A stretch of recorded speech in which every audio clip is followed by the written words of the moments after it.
Bonjour, chers collègues. Je n'avais pas prévu d'intervenir, mais cette intervention va être très courte, je vous rassure. Mais c'est en réaction avec l'intervention de Madame Spini, qui est intervenue pour parler de la vacance. Donc c'est un vrai sujet.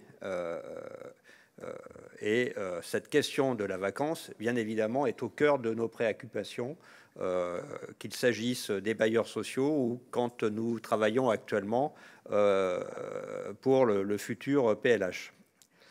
Je tenais à intervenir en réponse à Madame Spini, et puis parce qu'aujourd'hui, nous avons un auditoire plus large que le simple cercle habituel entre élus, juste pour dire que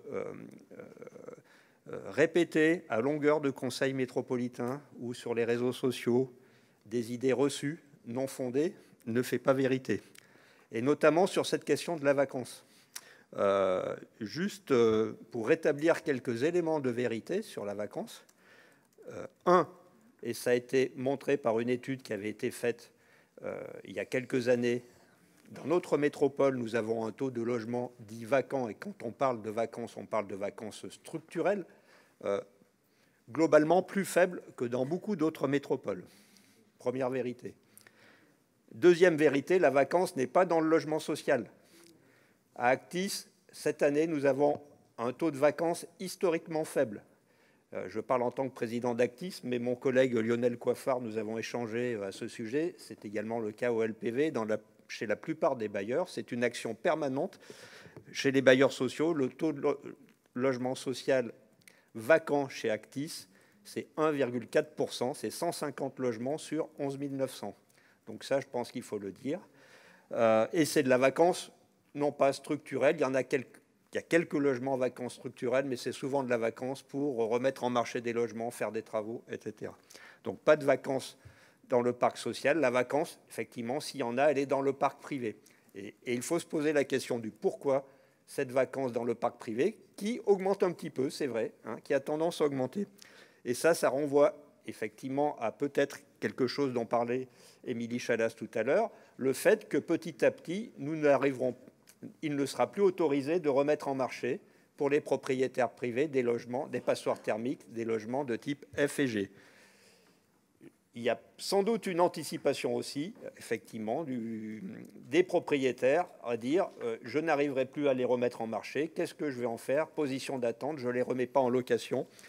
Donc c'est un vrai sujet, un élément de préoccupation, mais qui est au cœur des politiques publiques métropolitaines, l'aide à la rénovation du parc privé, des copropriétés dégradées, et puis également en matière d'action foncière, puisque justement, un des objectifs, c'est de remettre en marché ces logements vacants, peut-être par des acquisitions améliorations, des transformations pour les remettre en marché. Je vous remercie. Merci infiniment pour ces éléments de clarification que je partage complètement. Alan Confesson. Oui, merci, chers collègues, mesdames, messieurs. Il y a un aspect particulier sur lequel je souhaite revenir qui a trait au chauffage urbain et à sa tarification. Le vice-président Béron Pérez en a fait état tout à l'heure. Il me semble qu'il faut être précis sur ce point, puisque si effectivement le chauffage urbain est un mode de chauffage collectif interconnecté, qui par définition du coup ne permet pas l'individualisation des consommations et donc ne permet pas l'émission de factures usagées par usager, il y a néanmoins un certain nombre de solutions qui existent aujourd'hui pour réduire la consommation et donc pour réduire le reste à charge pour l'usager. Il y a une responsabilité, je pense aujourd'hui, des copropriétés et de leurs syndics de mettre en œuvre justement des mécanismes qui permettent de réguler aujourd'hui la température dans les logements. Ça peut être fait individuellement, logement par logement, ça peut être fait par des systèmes aussi plus collectifs.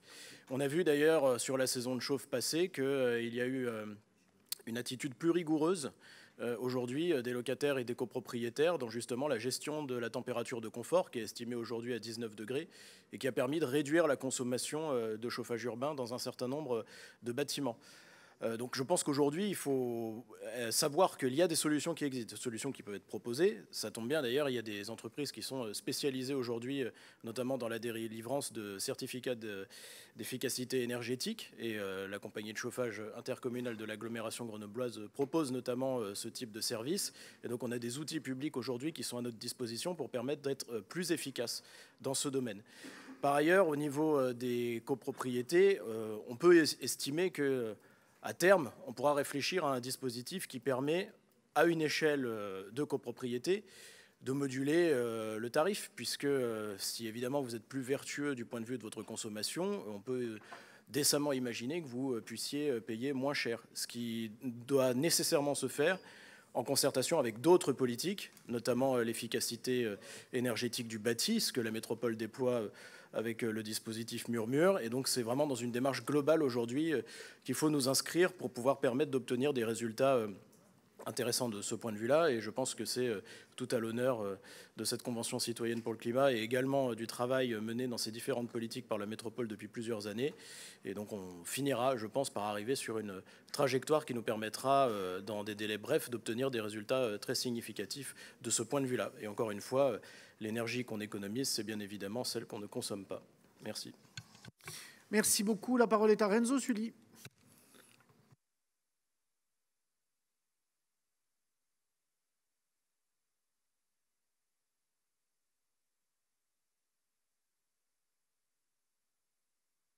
Je voulais remercier Pierre Béjaji parce que voilà, il a développé une partie de ce que je voulais dire et je confirme. Il y a un marronnier qui revient à chaque conseil. Voilà, c'est de faire croire que le logement social, il est beaucoup de vacants, donc à partir de là, il est pourri, donc à partir de là, il y a les délinquants. À partir de là, on le connaît, le verbiage de votre groupe, Madame Spini-Halim. Moi, je confirme, le logement social, aujourd'hui, c'est moins de 1,5% de logements vacants. Voilà, c'est ça la réalité. Et la réalité dans notre pays, l'enquête, elle a été publiée la semaine dernière. Alors, vous m'excuserez, je n'ai pas retenu son titre, c'est le président d'une grande fédération professionnelle du logement qui expliquait que nous sommes au bord de la catastrophe dans notre pays sur cette question-là, puisque on devrait construire 500 000 logements par an, on en construit moins de la moitié, on en construit, et ça baisse. Et une des raisons, alors, il y a les raisons de l'inflation, il y a les raisons de choix, puis il y a aussi la raison que les maires ne signent plus de permis. Les maires ne signent plus de permis et ils ont du mal de plus en plus à signer des permis, pour les raisons qu'on connaît nous aussi, voilà, sur lesquelles j'attire l'attention depuis un moment, et je veux remercier la Convention citoyenne de l'avoir soulevé avec... je dirais en même temps clarté, en même temps avec une certaine nuance, lorsqu'on dit les phénomènes de rejet de la densité ont pu être constatés. C'est un euphémisme. Hein. Il y a une opposition violente aujourd'hui à la construction de logements, particulièrement de logements sociaux, mais également du logement privé, une fois qu'on est logé. Voilà. Et que la proposition qui est faite là, qui est de dire on met en place des ateliers, oui, je suis pour, voilà, mais ça suffira pas. Mettre en place des ateliers d'une quinzaine, c'est qui va venir dans les ateliers? Ceux qui sont logés ou ceux qui ne sont pas logés? Voilà. Donc il faudra faire des ateliers, mais à mon avis, nous n'échapperons pas à un débat, y compris pour l'élaboration du prochain PLH. Parce que sinon, il n'y aura pas de PLH dans l'agglomération. Il n'y aura pas de prochain PLH. Sur les bases de ce qui est aujourd'hui, où la plupart des projets ils sont attaqués en justice par des recours ou des oppositions extrêmement fortes. Oui, il y a un débat à avoir avec nos concitoyens, débat sans doute d'équilibre, mais à moins de considérer, alors je ne sais plus qui c'est qui le disait, là, parce que je l'ai entendu, à moins de considérer qu'on ne doit plus rien construire dans cette agglomération. Il faut le dire. Voilà. Il faut dire l'agglomération grenobloise ne construira plus un seul logement. Voilà. À partir de ce moment-là, les choses, elles se poseront, je dirais, de manière de manière sans doute plus claire. Mais si on ne fait pas ça, moi je veux qu'on me dise et qu'on y aille ensemble chaque fois qu'il y a un permis qui est déposé pour dire est-ce que oui ou non, la majorité, elle valide ce projet-là. Voilà. Parce que c'est bien les discours ici, Laurent, mais il faut les tenir aussi les mêmes devant les habitants, et particulièrement devant ceux qui contestent ce type de débat. Il faut venir chez nous et dire, voilà, il faut monter 2 étages si on veut dégager des espaces verts en bas. Si on ne monte pas 2 étages de plus, les espaces verts, il n'y en aura pas en bas. C'est ça. Et puis, derrière, je veux dire, se pose, parce qu'un des débats aujourd'hui, surtout après le Covid, était de dire les citadins, ils veulent fuir les citadins. La population dans le monde rural n'a pas augmenté depuis le Covid. Donc, c'est tout du flanc de penser qu'il y a une grande migration des citadins vers les campagnes. Là où il y a effectivement des réalités, c'est comme par exemple dans notre agglomération, où on passe tout de suite de la première couronne à la deuxième couronne, qui est effectivement moins dense, et cela nous oblige, puisque le terme devient à la mode, nous oblige à réfléchir sur la question des déplacements. Parce que ça ne peut pas être la partie la plus dense de l'agglomération qui est à subir, je dirais, les conséquences des déplacements de ceux qui, ou parfois par nécessité, mais beaucoup par choix, sont allés habiter dans la deuxième ou troisième couronne de l'agglomération. Et que si on veut faire de l'aménagement du territoire, eh ben, c'est à ça qu'il faut qu'on s'attaque. C'est-à-dire comment on a un développement de notre métropole équilibré dans la partie plus dense de la métropole et comment dans les parties moins denses de la métropole. Et derrière tout ça, ce qui est visé, c'est effectivement le logement en général, souvent, parce qu'une fois qu'on est logé, on n'a plus envie qu'il y ait quelqu'un qui vienne à côté, mais surtout le logement social. Pour ça que je disais, le PLH, moi, parti comme c'est, on verra le nombre de candidats qu'il y aura dans chaque ville pour dire je veux construire tant de logements sociaux. C'est ça la réalité. Surtout quand le logement social aujourd'hui coûte à la commune et coûte à la métropole. Le foncier, il est vendu pas cher parce que c'est du logement social. La taxe d'aménagement, il n'y en a pas. Il n'y a plus de taxe d'habitation. L'aménagement public des espaces se fait entre la commune et la métropole. Et à la fin, on n'arrive pas à attribuer de logements à nos concitoyens parce que il y a tous les dispositifs, y compris d'État, comme le DALO et tout, qui sont réservés, qui réservent. Pourquoi on ferait du logement social? C'est celle-là la réalité.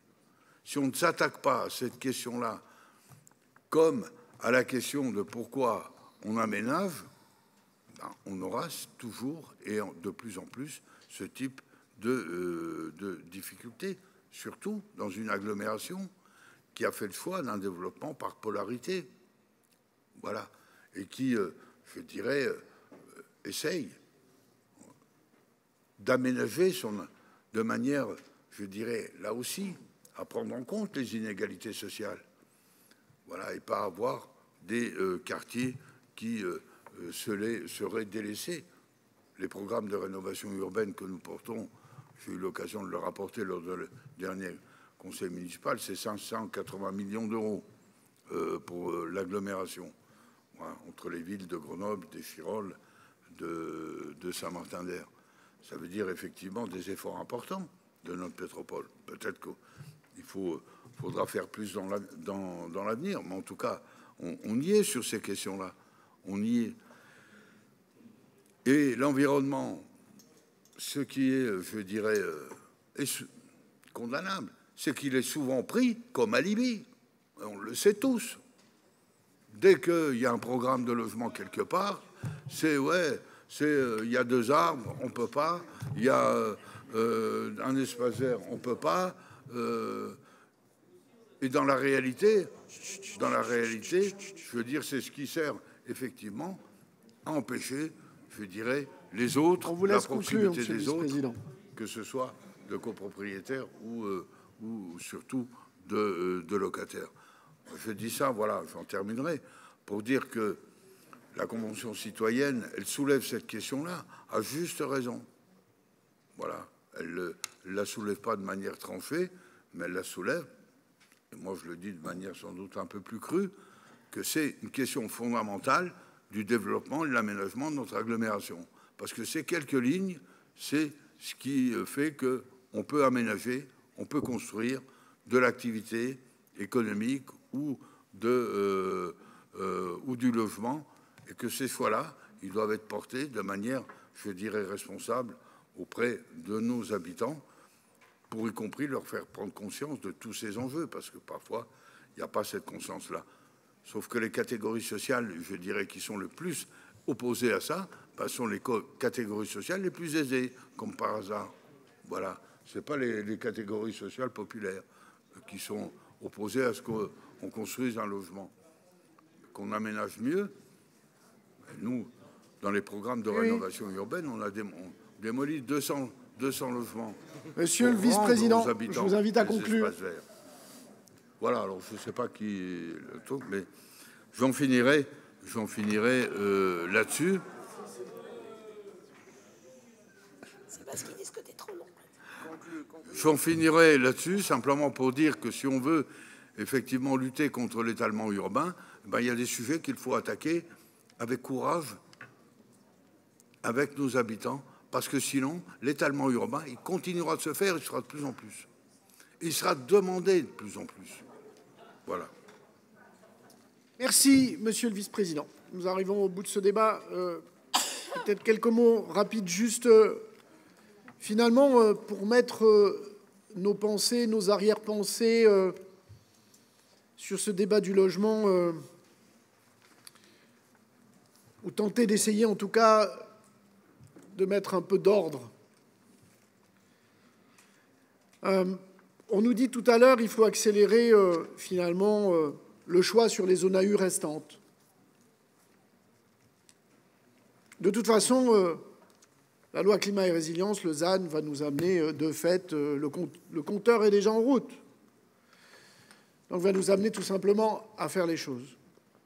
Ça aura quoi comme conséquence d'accélération? De fait, l'impérieuse nécessité de densifier encore plus fortement là où il reste des possibilités à faire. On ne peut pas avoir d'un côté la bouche ouverte et finalement dire il nous faut tous lutter contre la pauvreté, il nous faut trouver des logements décents pour les gens, parce que finalement il n'y a personne ici dans cette salle qui n'en a pas un, mais il y a des gens qui n'en ont pas. Et puis il y a des gens qui aspirent à changer parce que les loyers sont trop chers, parce qu'ils ne peuvent pas. Parce qu'il y a des personnes âgées dans cette agglomération qui disent « mais moi, je ne veux pas rester dans la maison où je suis. J'ai besoin d'un logement qui soit adapté. » Et à ça, alors oui, il y a une vision simpliste, c'est de dire « mais regardez, il n'y a pas de progression de la population. » Certes, mais il y a aussi des logements qui n'accueillent plus le même nombre de personnes qu'ils accueillaient avant. Ce qui, de fait, mathématiquement aussi simplement, fait qu'il y a besoin de plus de logements.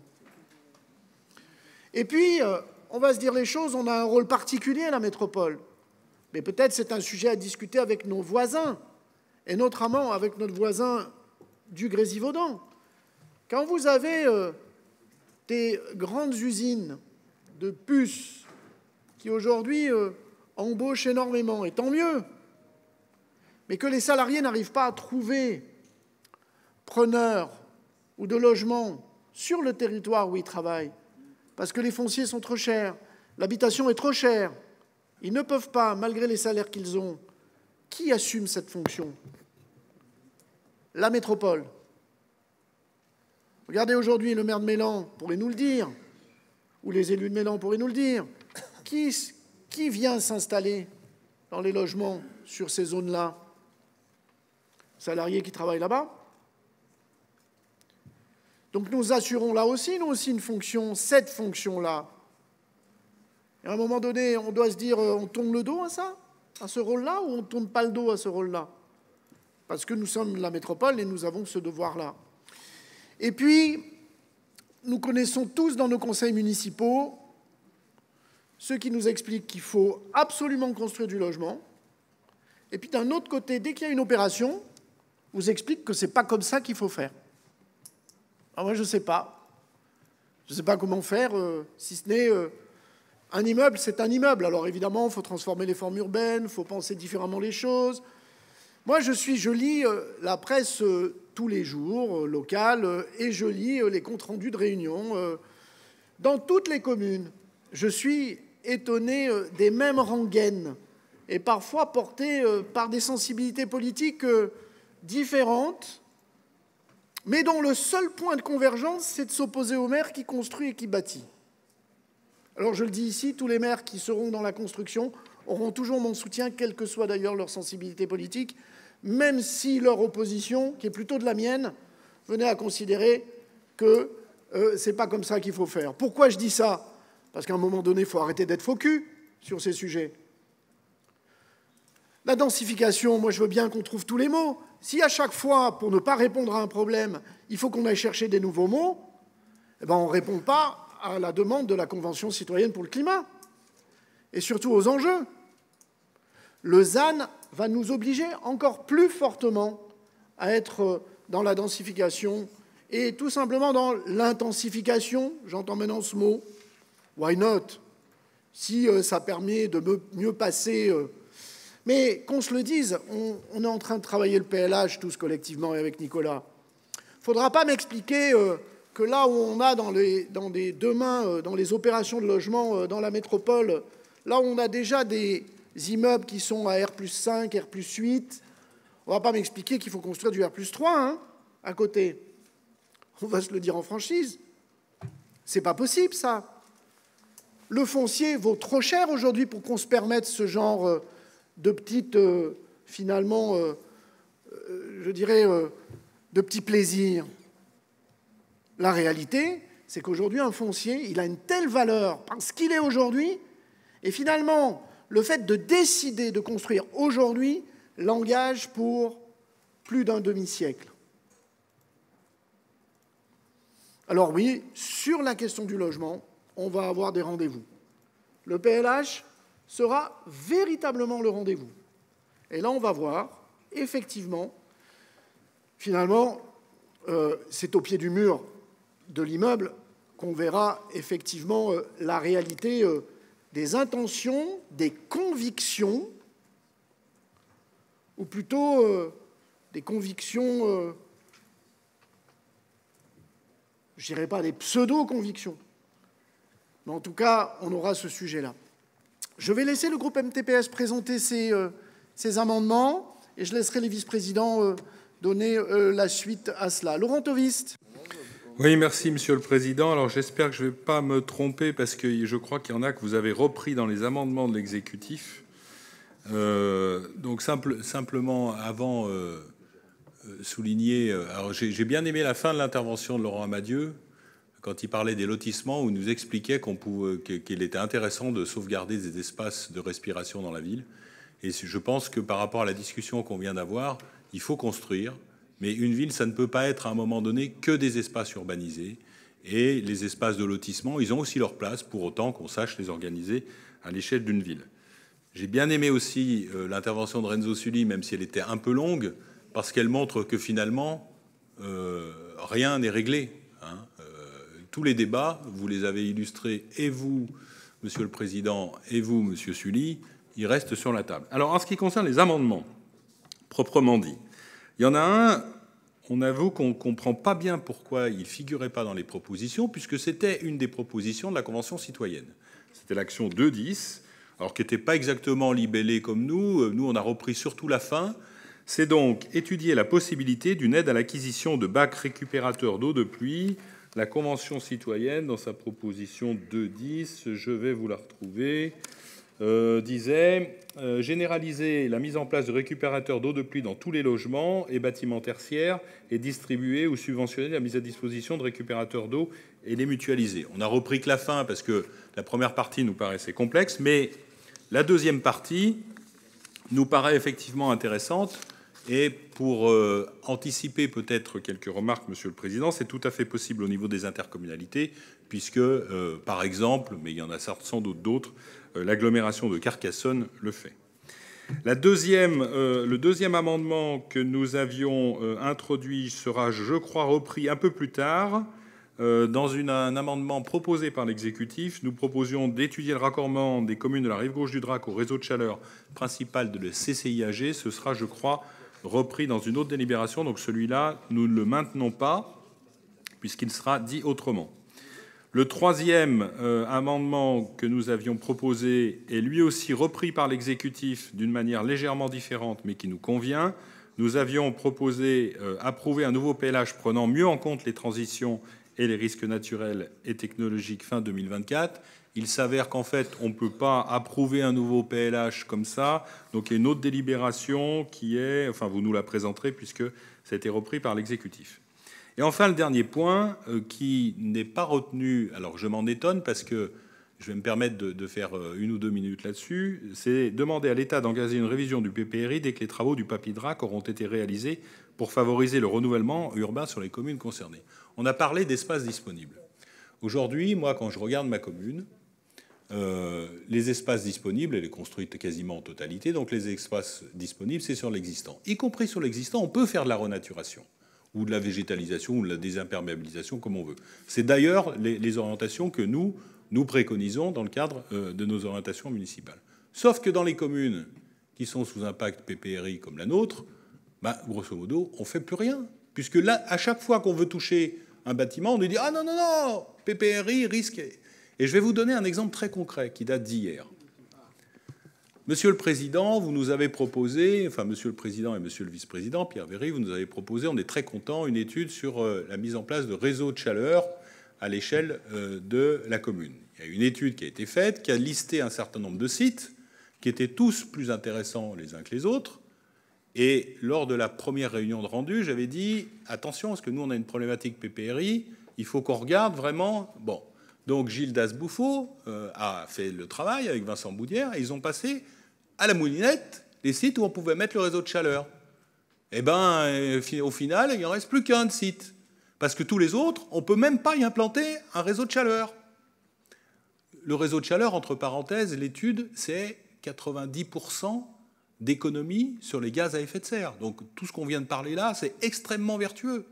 L'équilibre économique est aussi intéressant, mais l'équilibre écologique, extrêmement vertueux.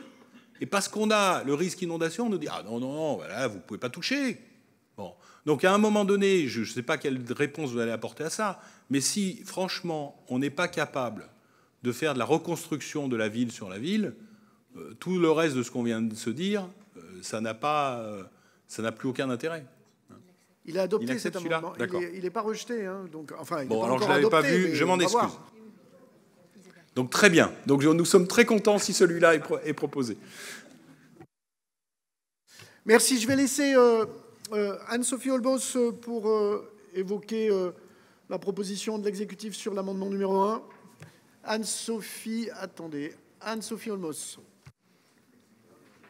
Merci. Bonjour à toutes et tous. Bon, c'est simplement pour dire oui. Donc pas de souci pour ça. C'est une question qu'on regarde, qu'on n'a pas fini d'étudier, donc voilà pourquoi on ne l'avait pas, je pense, explicité plus que ça, mais il n'y a pas de souci, on va regarder ce que ça veut dire par rapport au lien au déraccordement. Je pense qu'il faut bien qu'on fasse le lien entre les deux éléments. On a un parangonnage en cours avec d'autres territoires qu'on souhaiterait finir, parce qu'il n'y a pas forcément que des bonnes nouvelles derrière l'utilisation de récupérateurs de pluie. Donc on va quand même prendre un petit peu le temps de regarder tout ça, mais pas de souci pour l'amendement. Merci. Pour la transformation de l'amendement concernant la question PLH, je laisse Nicolas Béron-Pérez l'évoquer. Oui, alors du coup, ça a été évoqué par Laurent Tollis, qui était bien informé. Donc le contre-amendement qui est proposé, c'est décide de mieux prendre en compte les transitions et les risques naturels et technologiques lors de la révision du PLH. Voilà. Parfait. Merci. Impeccable, ce qui est la transformation. Et enfin, la question du PPRI. La parole est à... qui rapporte ce sujet? C'est Nicolas Béron-Pérez. Oui, c'est plus ou moins. Il faut que je retrouve. C'est OK aussi. Pas de problème. C'est pour dire OK. Très bien. Donc cet amendement-là est accueilli favorablement et positivement, bien sûr. Alors, je mets aux voix l'amendement numéro 1 concernant l'étudier la possibilité d'une aide à l'acquisition des bacs récupérateurs d'eau de pluie. Qui s'oppose, qui s'abstient, adopté. On a donc le deuxième amendement qui était évoqué sur le raccordement rive gauche. Il est renvoyé à la délibération suivante, sans souci, il sera intégré tout à l'heure.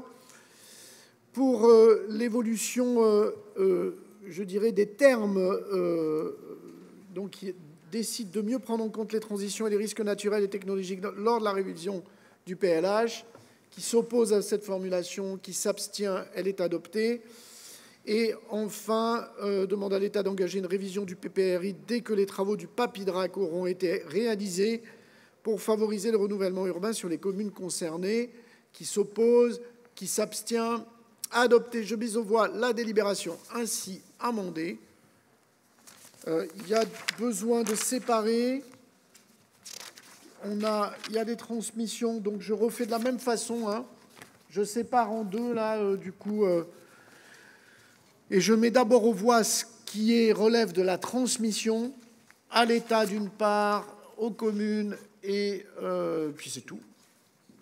Donc, sur ces points, qui s'oppose, qui s'abstient, il n'y a pas d'abstention, adopté. Sur le reste, sur les autres délibérés, j'ai d'abord fait voter ce qui relevait de la transmission aux autres. Donc, je remets. Donc oui, c'est pour ça que je me disais c'était étonnant.